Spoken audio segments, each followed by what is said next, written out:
함께 말씀을 나눌 때 이 시간 이 말씀이 하늘의 음성으로 나와 나의 가정 가운데 우리 교회 가운데 주시는 하나님의 뜻으로 들려지게 하시고 순종하게 하시고 결단하게 하시고 말씀대로 실천하게 하여 주옵소서. 예수님의 이름으로 기도합니다. 아멘. 할렐루야.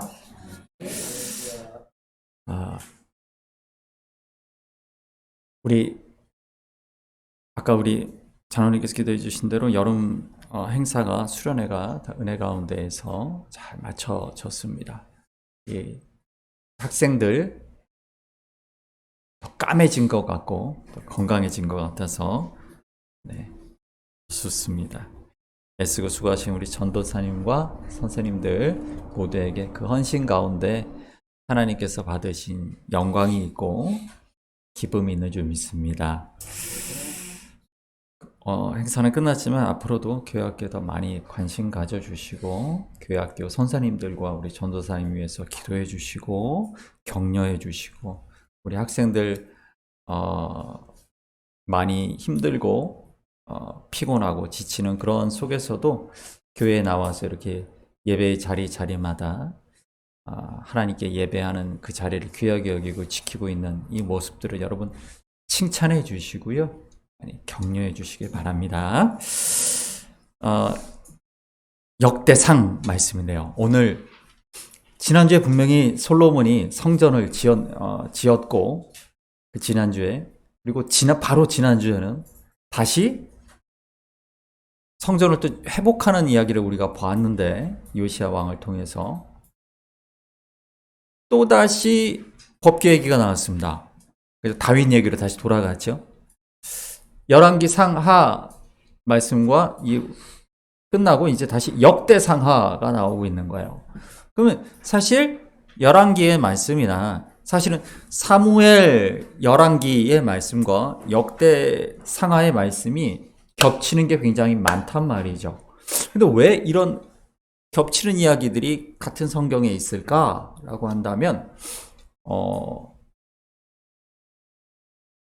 아무 의미 없이 그렇게 성경이 편집되어 있지는 않을 거란 말이에요. 그 이유가 있습니다. 뭐냐면 성경이 특히 많은 구약 성경들이 글로 기록되어 이렇게 편집된 것은 언제냐면 포로기 때입니다. 바벨론 포로기.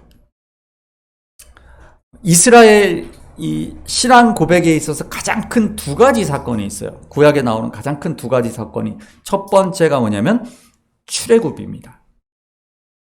두 번째가 포로기입니다. 그래서 흔히 포로 귀환을 제2의 출애굽이라고 불러요. 그러니까 출애굽 사건을 통해 이스라엘이 드디어 하나님의 백성으로 나라로 출발한 거죠. 그래서 6월절이 첫째 딸이라고 그렇게 그 사람들이 고백하는 거죠. 6월절을 첫째 딸이라고 고백하는 이유가 바로 하나님 우리를 구원하셔서 우리가 출애굽한 것을 우리의 첫 번째 가장 중요한 사건으로 우리가 여긴다. 그런 신앙 고백이 있기 때문에 그 사람들이 6월절을 종교력으로 첫째 딸이라고 부르는 거예요. 두 번째는 뭐냐면 바로 그러한 신앙의 고백을 가지고 나라까지 세웠다가 나라가 망하죠. 나라가 망해버립니다. 우리 지난주에 요시야 왕 이야기를 봤는데 요시야가 16대 왕이거든요. 근데 그 다음 왕들이 어떻게 되었습니까? 17, 18, 19, 20 다 요시야의 후손들이에요. 아들들이고 손주고. 그런데 어떻게 됐습니까? 다 그렇죠. 결국 망해서 바벨론으로 포로로 끌려갔다가 어떻게 됩니까? 70년 후에 포로에서 돌아오지요. 돌아오는 바로 그 바사 땅, 바벨론 땅이었다가 페르시아 땅인 바로 그곳을 그들이 떠나서 돌아오는 것을 마치 애굽에서 출발했던 것 같은 제2의 출애굽으로 그들이 고백한다는 것이죠. 그래서 그 두 가지 사건이 구약 성경에 있어서 가장 중요합니다. 근데 이게 신약 성경으로 오면 어떻게 돼요? 신약으로 오면 우리가 예수 그리스도를 영접하고 새 사람이 되는 것을 이제 그런 영적인 출애굽으로 고백하는 거예요. 여러분, 우리가 세례를 받을 때 물에 들어가잖아요. 물로 세례를 받잖아요. 이것이 마치 출애굽할 때 홍해 바다를 건너는 것 같은 그런 의미죠. 또 약속의 땅에 들어갈 때 광야에서 요단 강물을 넘어가는 것 같은 그런 의미란 말이에요. 그래서 우리는 영적 출애굽을 한 사람들이다라는 거예요. 그러니까 아직 예수 그리스도를 영접하지 못한 사람들은 어디 있어요? 아직도 애굽 땅에 있는 거고, 아직도 바벨론 땅에 있는 거예요. 포로 상태로, 영적 포로 상태로. 그것을 그런 영적 의미를 갖고 있다. 그래서 출애굽과 포로 귀환이 이 이스라엘 사람들의 가장 중요한 신앙의 고백의 중요한 사건들인데, 구약 성경의 대부분은 이 포로 시대 때 써집니다. 포로기 때. 70년의 포로기. 말이 70년이지 사실 70년 더 되거든요. 607년에 1차 포로가 발생하고, 그다음 597년에 2차, 그다음 586년에 3차 포로가 발생해서 나중에 이제 어떻게 돌아오냐면 537년에 1차 귀환을 스룹바벨이 하고, 458년에 에스라가 2차 귀환을 하고, 444년에 느헤미야가 3차 귀환을 해요. 그러니까 굉장히 더 긴 거죠. 100년이 넘게 걸리는 시간이에요. 그러니까 처음에 끌려갔던 사람들이 후손들이 돌아와야 되겠죠. 그러니까 오랜 시간 그 땅에 머물렀단 말이에요. 힘들었던 그런 시기였다라는 것이죠. 그 속에서 더 이상 제사를 지낼, 성전 제사를 지낼 수도 없고 안식일을 제대로 지낼 수도 없어요. 그 땅에서는 이방 우상을 섬겨야 되는 땅이란 말이에요. 그리고 그 시대 때는 황제가, 왕이 곧 신이었죠. 그래서 왕의 동상들을 막 세워놓는단 말이에요. 금상들을. 그래서 그 앞에 절하게 한단 말이죠. 그 땅에 살아가면서 어떻게 하면 우리 자손들에게 이 믿음을 전수할 수 있을까? 이걸 고민하기 시작한 겁니다. 그러면서 그때 회당이라는 것들이 만들어지는 거예요. 성전은 무너졌지만, 바벨론이 성전은 무너뜨려 버렸지만, 회당에서 모이면서 말씀을 읽고 말씀을 가르치기 시작했다라는 것이죠. 그러면서 이제 성경이 기록이 되는 겁니다. 그때. 그 전까지는 어떻게 됐을까요? 그렇죠. 그러니까 다 지금도 외우잖아요. 성경들이 다 그 사람들 머리에 들어가잖아요. 어릴 때부터 다 성경을 통째로 외워버립니다. 그러니까 유대인들이 머리가 좋죠. 근데 그게 자유로울 땐 그랬는데 이제 포로로 끌려갔잖아요. 그러니까 자유롭지 않아요. 어떻게 될까? 우리의 신앙을 기록하자.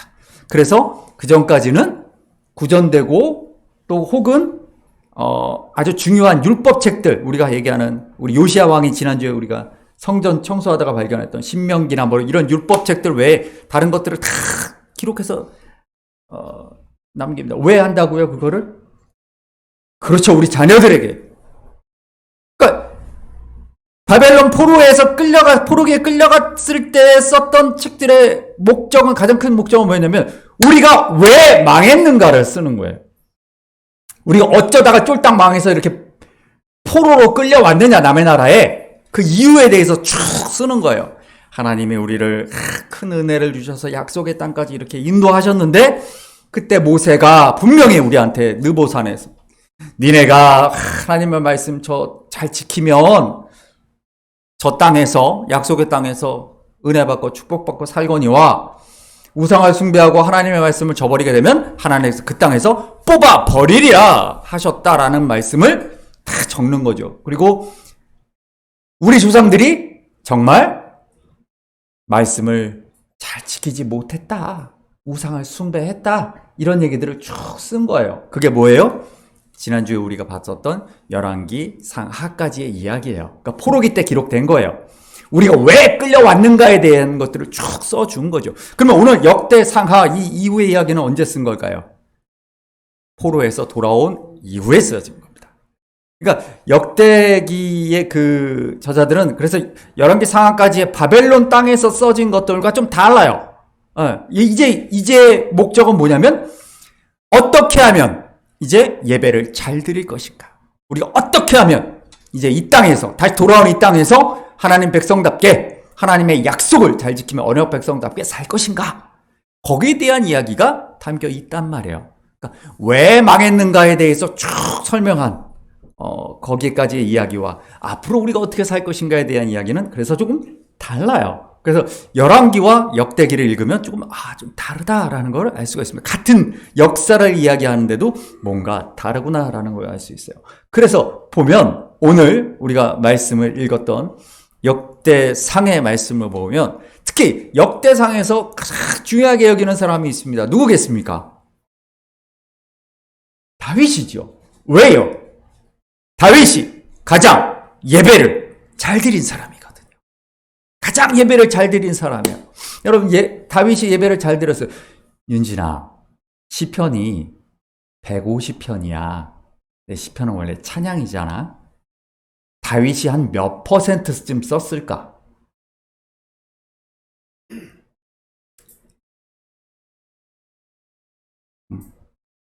대략 한 1번 30, 2번 50, 3번 75, 4번 100. 그 정도의 마음이었는데, 그 정도의 마음이었지만 사실은 절반 정도 썼어. 73편, 어디에서는 74편이라고 하는데 대략 절반이 75니까 거의 절반을 쓴 거예요. 그 외에는 다윗이 세웠던 성가대장, 아삽이라든가 이런 사람들이 같이 쓴 거야. 사실 다윗이 레위인들이 이 법궤 메고 다니던 레위인들이 더 이상 성전이 세워지면 법궤 메고 다닐 일이 없잖아요. 성막 설치하고 이런 거 했던 사람들인데 그 사람들을 찬양대로 세우고 또한 찬양 대장들이 쉽게 얘기하면 우리 오강훈 집사님 성가대 지휘하시듯이 그런 역할들을 맡긴 거예요. 그래서 레위인들이 성가대를 한 겁니다. 레위인들이 성가대를 한 거예요. 이스라엘 백성들 광야에서 범죄하였을 때 그러시잖아요. 누가 하나님 편에 설 것인가? 벌하기 위해 그때 레위인들이 레위 족속이 칼을 차고 탁 앞에 나선단 말이에요. 레위인들이 칼로 심판하죠. 그래서 하나님의 백성과 하나님 사이에 하나님 편에 서는 사람들이 쫙 레위인들이 딱 섰단 말이죠. 그 전통이 아직도 있어요. 그래서 성가대가 여기 가운데 쓰잖아요.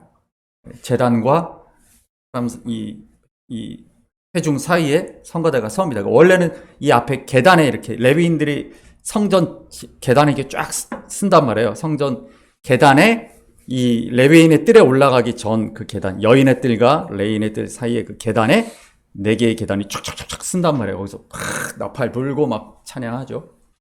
그 전통이 있는 겁니다. 아직 성가대의 전통으로 아직 있어요.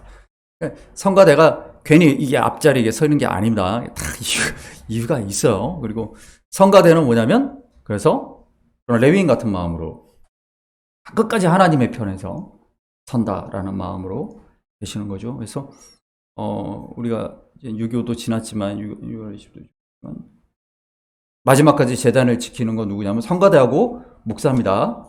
네, 이분들은 다 피난 가셔도 네. 성가대가 그렇게 무거운 직책입니다.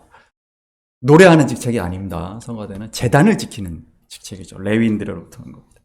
그러니까 역대기는 바로 그러한 것들을 회복하는 이야기예요.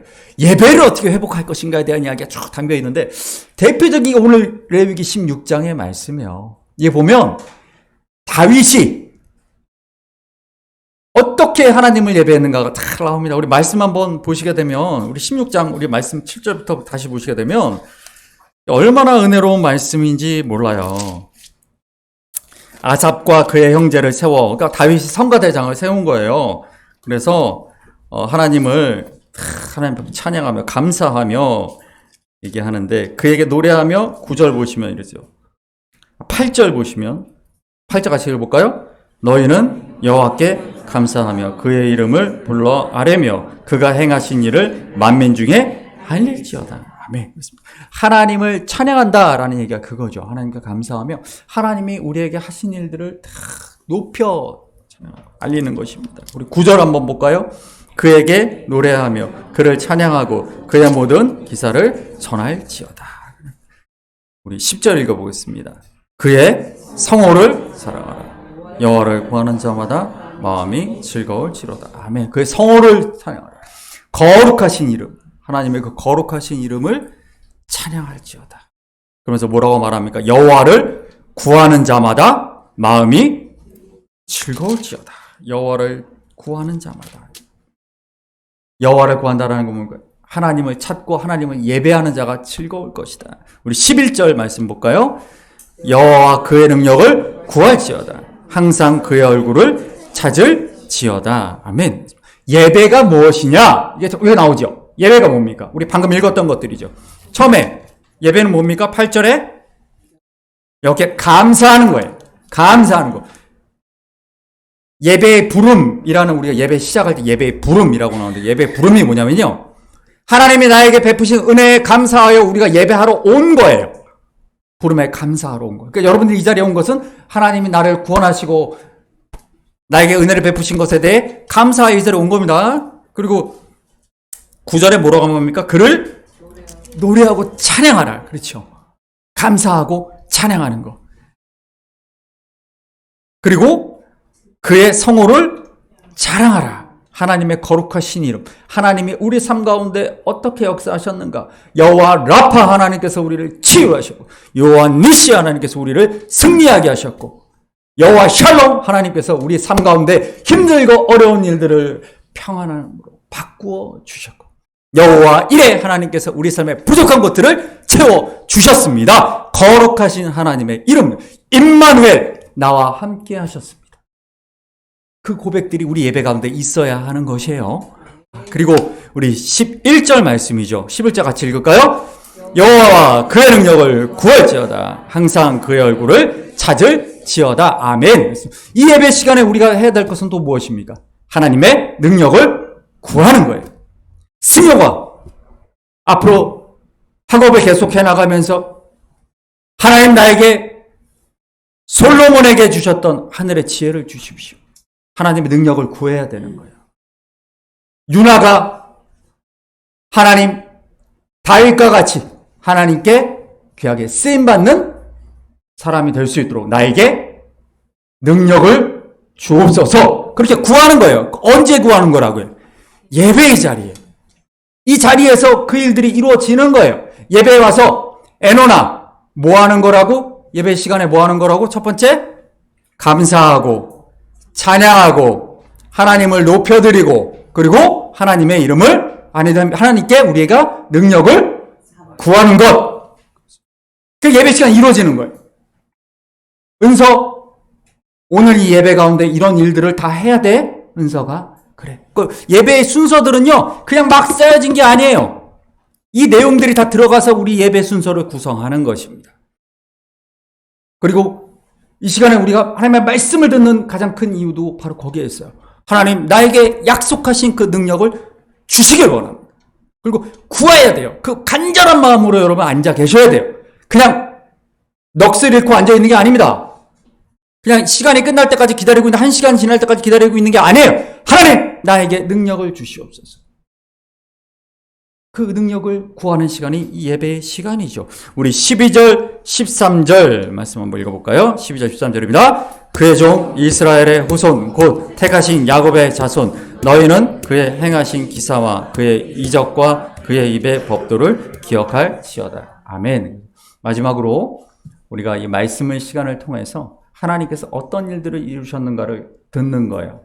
어떻게 하기 위해서? 기억하기 위해서. 그렇게 역사하신 그 하나님께서, 이스라엘에게 역사하신 하나님께서, 출애굽의 사건에서 그들을 구원하신 하나님께서, 바벨론 포로 시대에 그들을 구원하신 하나님께서 나의 삶 가운데에도 역사하실 그것을 기억하는 거예요. 그리고 믿고 고백하는 거죠. 그래서 이 내용들이 다 있단 말이에요. 그래서 15절 말씀 보세요. 15절입니다. 시작. 너희는 그 언약 곧 천대에 명령하신 말씀을 영원히 기억할지어다. 아멘. 그래서 교회학교 캠프를 진행을 하는 겁니다. 우리의 명령은 하나님의 명령은 어디에 있어요? 천대까지 이것을 기억하게 하라라는 거예요. 기억하게 하라. 그래서 우리 김성민 집사님이 어제 운전을 해서 섬기시고, 왜요? 이게 하나님의 명령이기 때문에 기억하게 하라. 기억하게 하라라는 것이죠. 이게 우리 예배 시간에 이루어지는 일들입니다. 다 예배 시간에. 그러니까 이것을 가장 잘한 사람이 누굽니까? 다윗이죠. 다윗. 우리 잠깐 이 시간에 지도를 좀 몇 장, 그림을 몇 장 보면서 여러분 지난 몇 주 동안 나눴던 이야기들을 정리를 하기를 원하는데요.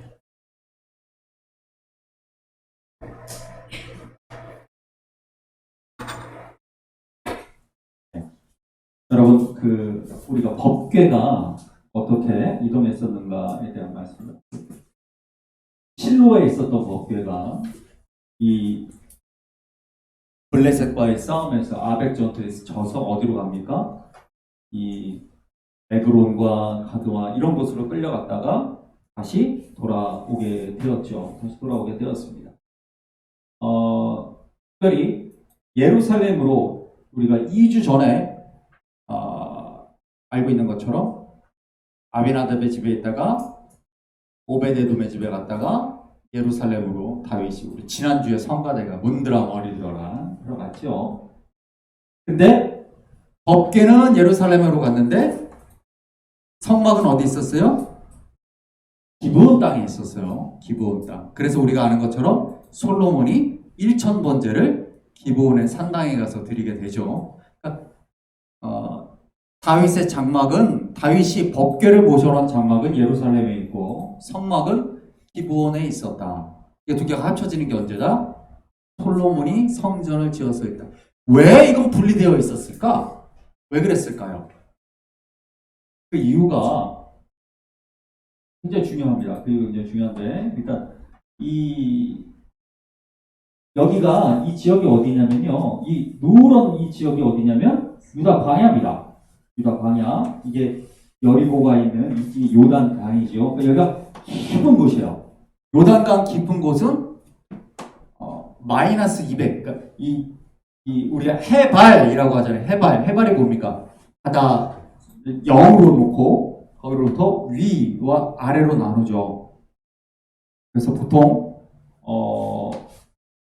예루살렘을 해발 한 700~800m 산지, 여기가 산지예요. 이 예루살렘, 베델, 세겜 이게 다 이제 산지에 있는 곳들이고요. 이 여리고는 이 요단강에 있는 이 협곡은 그래서 깊은 데는 마이너스 200까지 들어갑니다. 됐죠? 그러면 마이너스에서 200에서 우리 예루살렘까지 올라가려면 1000m로 올라가야 되는 거죠. 근데 제가 금요일날 2주 전 금요일날 예수님이 예루살렘에 부모님과 함께 6월절에 오는 이야기를 했었는데 순례자들이 어떻게 오냐면 이 사마리아 땅을 안 밟고 건너갔다 온다고 말씀드렸잖아요. 건너가요. 갈릴리에서 건너가서 오다가 여리고 이 요단강 지나서 여리고를 거쳐서 여기에서 예루살렘으로 이 유다 광야를 가로질러 가는 거예요. 그게 이제 순례입니다. 성전을 향해 가는 거예요. 그 다음 사진 한번 보여주십시오. 이게 여리고입니다. 여리고예요. 이 밑으로 요단강이 흐릅니다. 저기가 어디겠습니까? 그렇죠. 저희가 예루살렘 산지예요. 이게 유다 광야입니다. 유다 광야 그러면 넓게 펼쳐진 사막이 아니에요. 산이에요. 산들이 모여 있는 겁니다. 그 중에서도 여기서 저기까지 올라가니까 1000m 이렇게 해야 되는 거죠. 그것도 그냥 산 1000m가 아니고 광야예요. 뜨겁고 물도 없고 맹수가 있고 강도들이 있고 그런 지역이죠. 그러니까 여기서 성전을 향하여 가는 길이 이렇단 말이에요. 여호와를 구하는 자마다 즐거울 것이다. 여호와를 구하러 가는 길이, 하나님께 예배하러 가는 길이 쉽지가 않지요. 어마어마합니다. 여러분 시편 84편에 보면 마음의 시온의 대로가 있는 자가 복이 있다 그러잖아요. 시온의 대로가 뭡니까? 우리가 시온의 대로 그러면은 무슨 이렇게 8차선 광복 8차선 큰 신장로 이런 생각하시는데 그게 아닙니다. 시온의 대로는 원문을 보면 메셀라, 뭐냐면 하이웨이, 오르막길이라는 뜻이에요. 시온으로 가는 오르막길 이거예요. 이게 시온의 대로입니다. 시온의 대로가 넓은 길이 아니라 오르막길, 시온으로 가는 오르막길이라고 부르는 거예요. 그 시편 84편이 성전을 향해 가는 순례자의 노래예요. 그러니까 이 길을 가는 자가 복이 있다는 거예요. 이게 즐거운 길입니까? 정말 고난스럽죠. 이렇게 힘들 수가 없어요. 그런데 이 길을 늘 마음에 두고 있는 자가 복이 있다는 거예요. 성경은 무슨 얘기입니까? 하나님을 향하여 나아가는 이 길, 하나님은 여호와를 구하는 이 길, 이게 쉽지 않기 때문에 그 길을 가는 자들에게 하나님께서 은혜와 복을 주신다라는 그런 뜻이죠. 그러니까 여러분, 사실은 시온의 대로는 우리가 무슨 일을 잘하면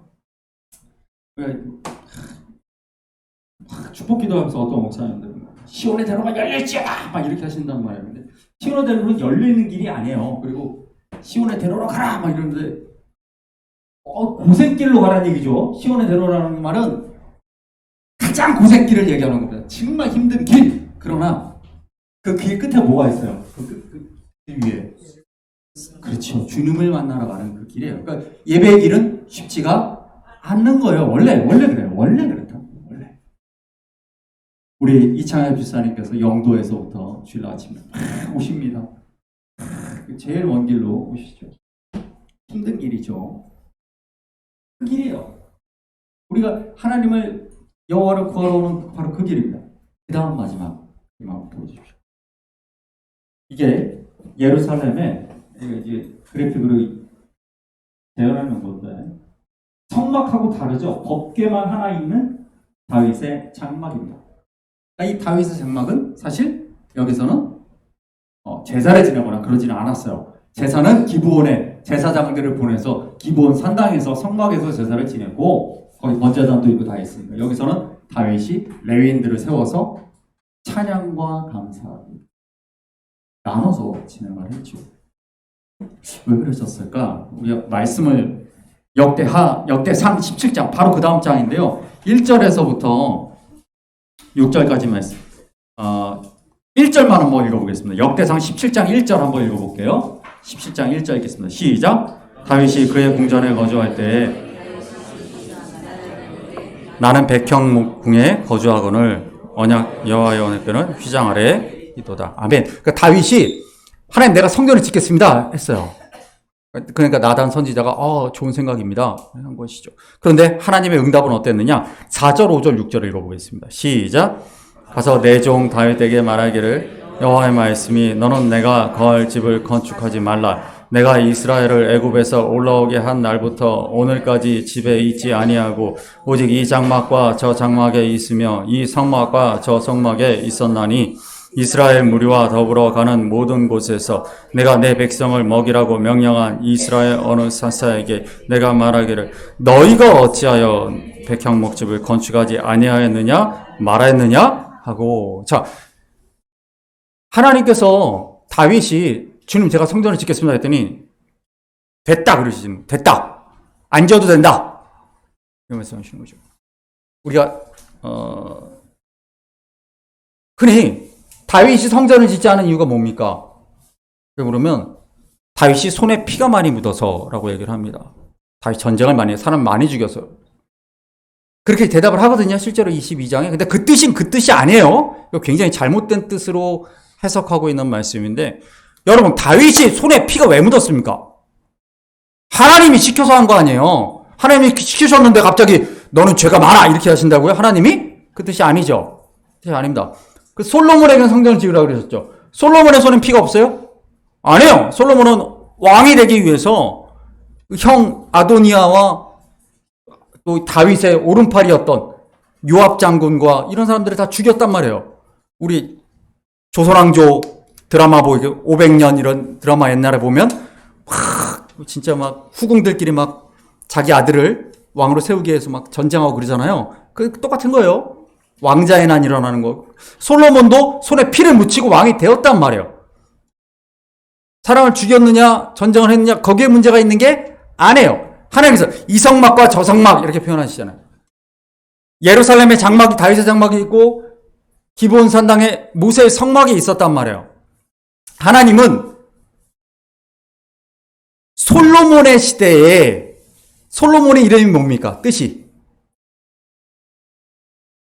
우리 여러분 잘 아는 거예요. 샬롬이에요, 솔로몬이. 평화. 그러니까 지금 다윗의 시대는 어느 시대입니까?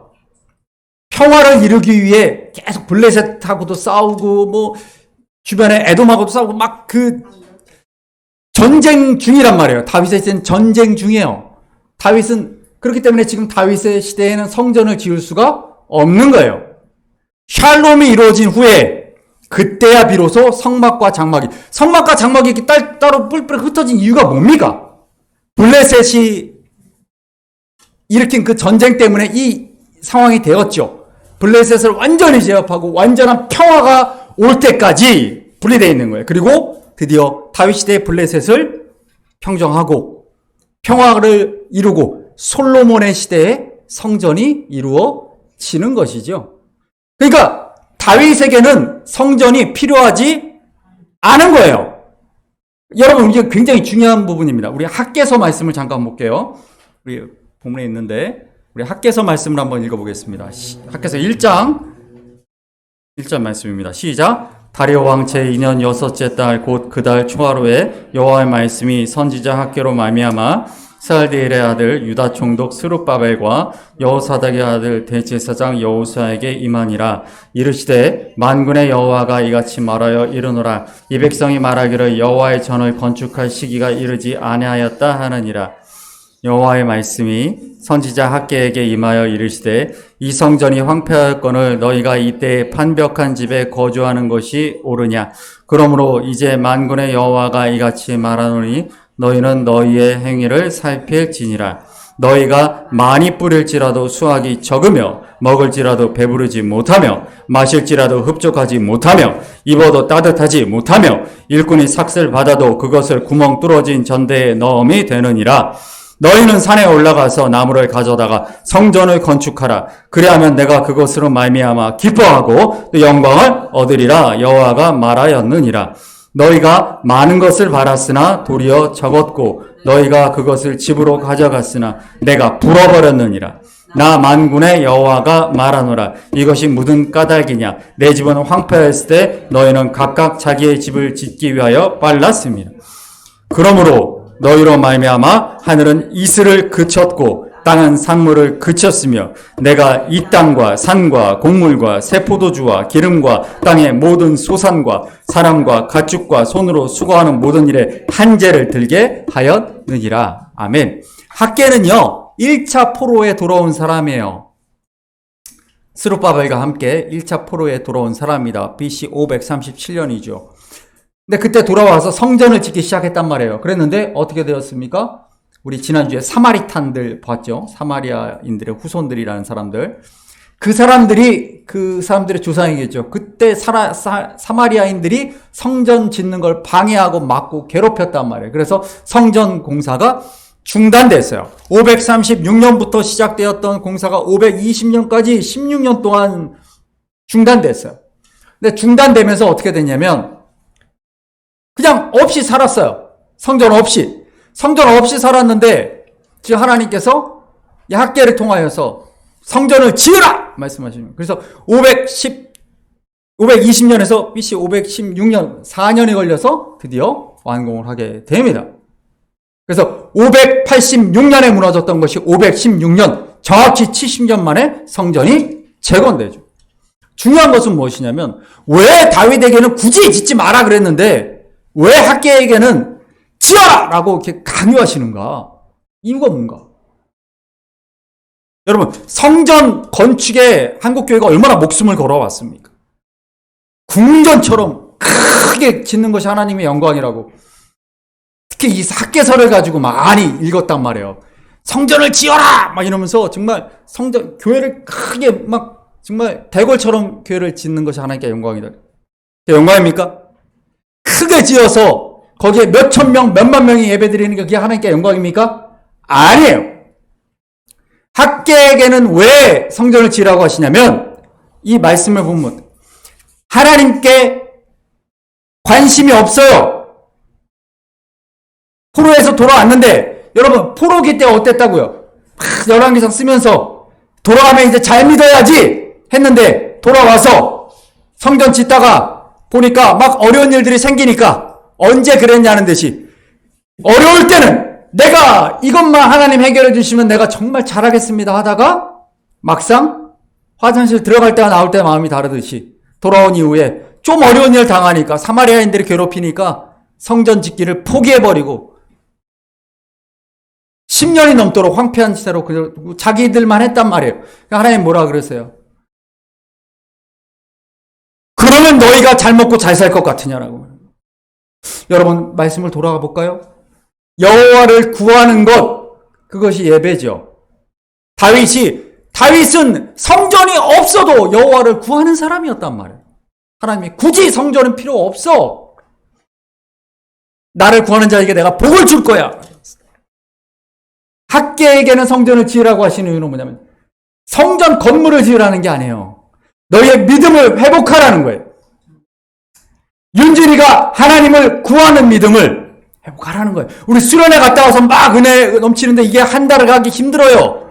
예, 막 힘들고 어려운 일 있으면 또 막 잃어버리고 그런단 말이에요. 근데 여호와를 구하는 것, 그것이 예배죠. 그 예배자의 마음을 잊어버리면 안 되는 거예요. 그걸 잊어버리면 안 돼요.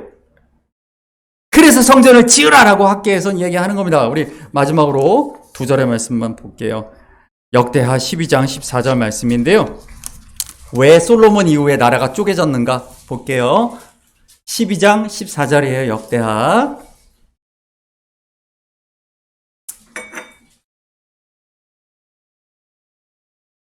네, 읽어보겠습니다. 시작. 르호보암이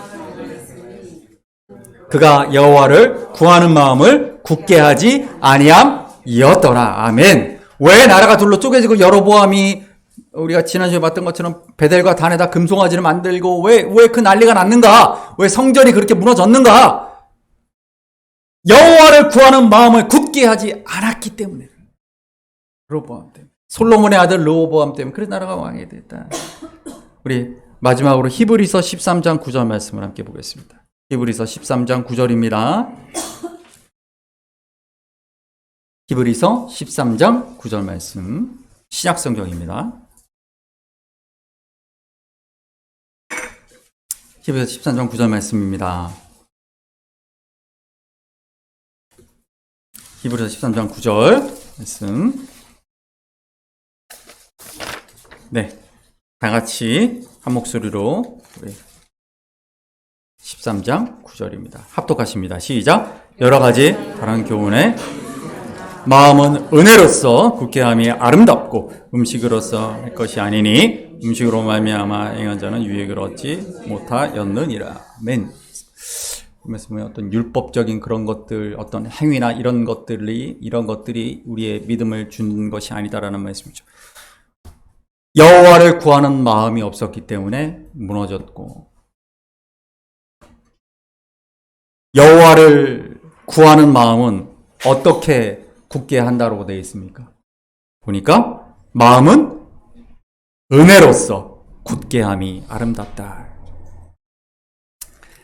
사랑하는 여러분, 여호와를 구하는 마음, 하나님을 구하는 마음은 그 마음을 여러분 굳게 하시기 바랍니다. 여호와를 구하는 마음을 여러분 놓치지 마시기 바랍니다. 근데 그 마음은 은혜로 가능한 거예요. 은혜로서 그 마음을 굳게 하십시오. 여호와를 구하는 자마다 하나님이 복을 주신다 하셨는데, 은혜를 주님이 주시는 그 은혜를 우리가 정말 구한다면, 복을 구한다면 의지를 가지고 마음을 굳게 하십시오. 여호와를 구하는데 여러분 뒤처지지 마십시오. 주원교회가 여호와를 구하는데 한국에서 두 번째 교회가 되지 않겠다, 이런 마음이 있어야 합니다. 우리 교회가 여호와를 구하는데 어떤 교회에게도 뒤처지지 않는, 우리 가정이 여호와를 구하는데 어떤 가정보다 뒤처지지 않겠다. 우리가 열심으로 누구처럼, 다윗처럼 이렇게 살아갈 때 놀라운 은혜가 우리 삶 가운데 있을 줄 믿습니다. 이 시간 우리 찬양할 텐데요.